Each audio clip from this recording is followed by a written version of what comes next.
Gusto mo bang maging dakila? Mapagpalang araw ng Miyerkules mga kapanalig. Ito po si Sister Rose Agtarap ng Daughters of St. Paul. Pagnilayan natin ang mabuting balita ngayon.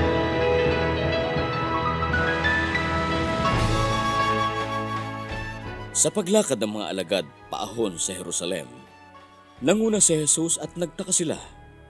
Natakot naman ang mga kasunod nila. Muli niyang isinama ang 12 at habang nasa daan, ay sinimulan niyang sabihin sa kanila ang mga sasapitin niya. Tingnan ninyo, papunta na tayo sa Jerusalem. Doon ibibigay ang anak ng tao sa mga punong pari at mga guro ng batas na maghahatol sa kanya ng kamatayan.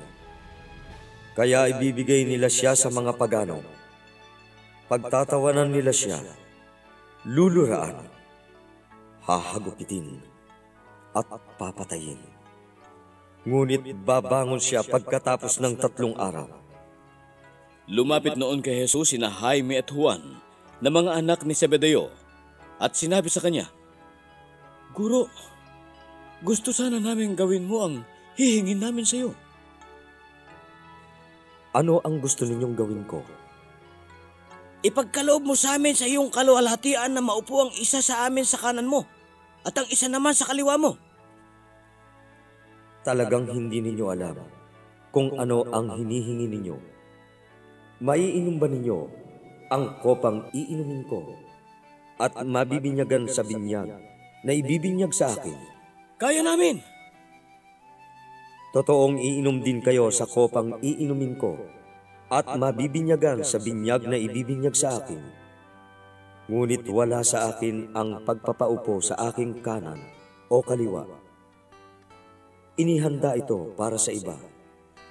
Nang marinig ito ng 10, nagalit sila kina Jaime at Juan.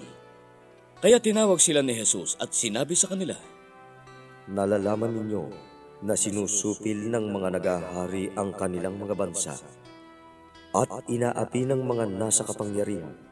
Huwag namang ganito sa inyo. Ang may gustong maging dakila, siya ang maging lingkod ninyo. Ang may gustong mauna sa inyo, siya ang maging alipin ninyo. Gayon din naman, dumating ang anak ng tao, hindi para paglingkuran, kundi maglingkod at ibigay ang kanyang buhay bilang pantubo sa marami.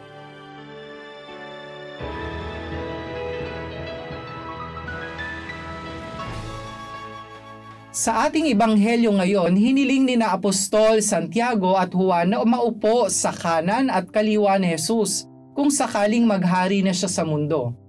Tanda ito na hindi pa nila lubusang naiintindihan kung anong klasing paghahari ang gagawin ni Jesus sa mundo.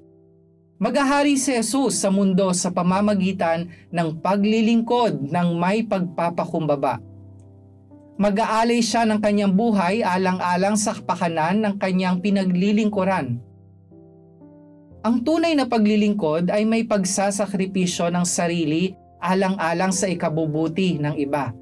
Minsan kailangan nating pag-isipan ang mga praktikal na katanungan gaya ng hindi kaya magaling, may kakayanan at mas nakakaangat ako sa buhay ay dahil mas malaki ang responsibilidad kong tumulong at maglingkod sa iba?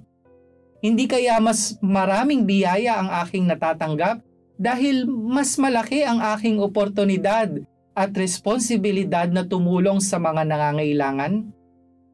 Ito marahil ang ibig sabihin ni Jesus sa ating gospel. Ang pinakadakila sa inyo ay dapat matutong maglingkod sa inyo. Sa huling yugto ng ating buhay, walang paunahan sa muling pagkabuhay. Diyos ang huhusga sa atin kung nararapat tayong magkamit ng biyaya ng muling pagkabuhay. Ang sukatan ng Diyos ay kung gaano tayo nagmahal. Ibig sabihin kung gaano natin pinahalagahan ang isa't isa at hindi kung gaano kadami ang nalalaman natin at nakamit nating tagumpay sa buhay. Ganyan tayo nakikiisa sa plano ng Diyos, kooperasyon, hindi kompetisyon. Manalangin tayo. O Jesus, Inialay mo ang iyong sarili upang ako'y maligtas mula sa kasalanan. Turuan mo akong makapaglingkod din sa iba ng may pagpapakumbaba. Amen. Mga kapanalig, support our Paulines mission. Subscribe, like, and follow Paulines on our social media accounts. Help us continue our ministry and send your donations through our donations channels.